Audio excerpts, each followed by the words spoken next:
언제까지나 개를 버리는 사람 탓으로 돌릴 수는 없습니다. 개 한 마리 키우는 것이 쉽지 않구나, 내가 주의해야 되겠구나, 이런 사회적인 분위기를 만들 수 있을 거라 생각합니다. 저는 이게 해결책이라고 생각합니다. 안녕하세요. 저는 박준성이고 경기도 이천에서 120마리 유기견 보호소, 유기견 숲을 운영하고 있습니다.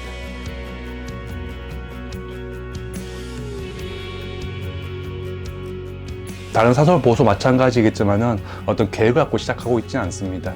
우연히 10년 전에 가정에서 유기견 돌봐주는 펫시터라는 일을 했었는데 1년 지나고 보니까 한 20마리 정도가 버려졌습니다.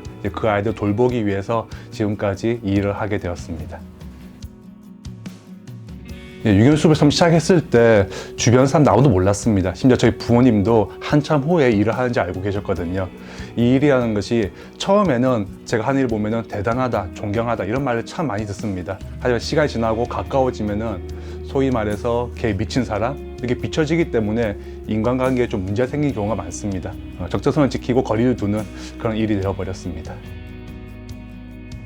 한 마리 한 마리 다 사연이 있고 다 기억이 납니다. 그 중에서 어떤 계기를 마련해준 아이가 한 7, 8년 전에 초롱이라는 작은 유기견이 있었습니다.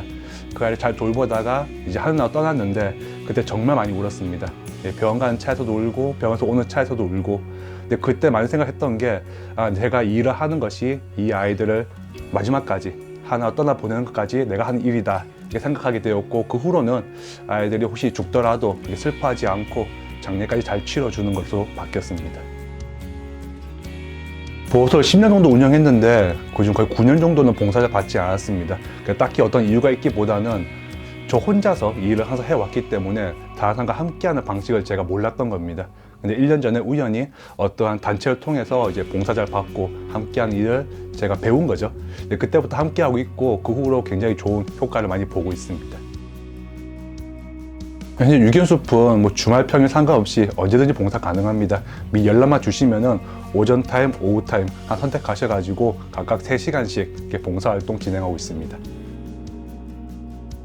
봉사자 오시면은 항상 더 의미 있는 일을 하고 가고 싶어 하시는데, 사실 유기견 보호소에 부족한 것은 사람입니다.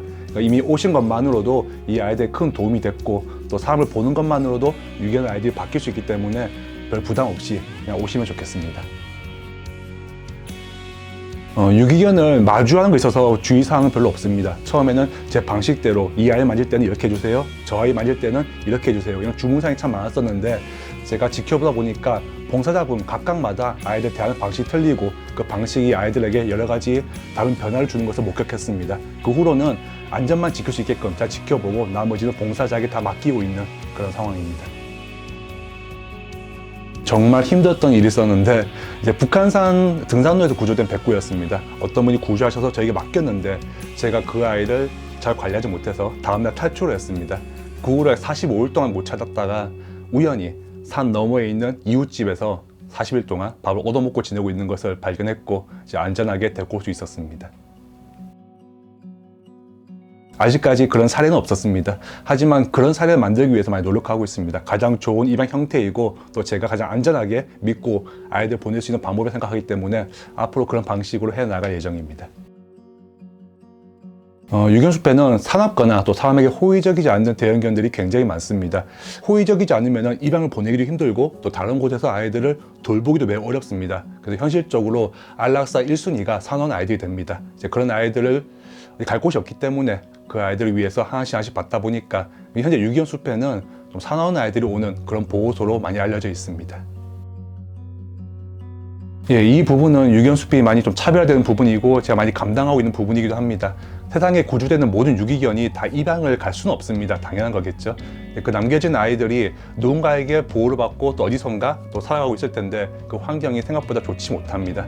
그래서 저는 보호소에서 입양이라는 단어를 빼버리면은 그 아이들이 평생 살아가야 되는 공간이 만들어야 된다는 생각을 갖고 있습니다. 그래서 입양이 없는 보호소, 여기 있는 아이들이 평생 동안 지낼 수 있는 그런 터전을 만드는 데 주의하고 있습니다. 많이 옵니다. 물론 학대받거나 매우 위험한 상황이 있을 경우에는 대응법이 틀려지는데 보통 길에서 발견했다고 연락이 오는데 그럴 때는 그냥 간단히 말씀드립니다. 먹을 것을 가져다 주고 지켜봐 달라고. 왜냐하면 그 아이를 구조한다고 해서 그 아이의 삶이 더 나아지거나 더 좋은 곳에서 보호를 받을 수 있는 가능성은 상당히 희박합니다. 저 또한 다른 보호소에서 돌보고 있는 아이들을 구조해서 제가 지금 키우고 있는 경우도 있기 때문에 구조하는 것만이 무조건 답은 아니라고 생각합니다. 키우던 개를 버리는 일은 물론 큰 잘못입니다. 하지만 개 한 마리 키우는 것이 어렵다는 것을 알려주는 사람도 없고, 또 개 한 마리 키우는데 받을 수 있는 도움도 현실적으로 많지 않은 것이 사실입니다. 언제까지나 개를 버리는 사람 탓으로 돌릴 수는 없습니다. 우리 사회적으로 개 한 마리 돌보는데 많은 지원을 해줄 수 있고, 또 그런 지원책들이 마련되면은 개 한 마리 키우는 것이 쉽지 않구나, 내가 주의해야 되겠구나, 이런 사회적인 분위기를 만들 수 있을까 생각합니다. 저는 이게 해결책이라고 생각합니다. 사실 답하기 굉장히 매우 어려운 질문입니다. 저를 포함한 대부분 사설 보호소들이 매우 참담 현실에 있고, 또 앞으로 나아질 가능성도 매우 적습니다. 그런 환경에서 유기견들한테 돌보고 있지만은 그래도 이렇게 꾸준히 1년, 2년 혹은 10년 더 하다 보면은 어떤 작은 실마리를 찾을 수 있지 않을까 생각합니다. 지금 현재로 굳이 유기견 수입의 목표를 정한다면은 단 하루라도 더 이 일을 해 나가는 것이라고 생각합니다.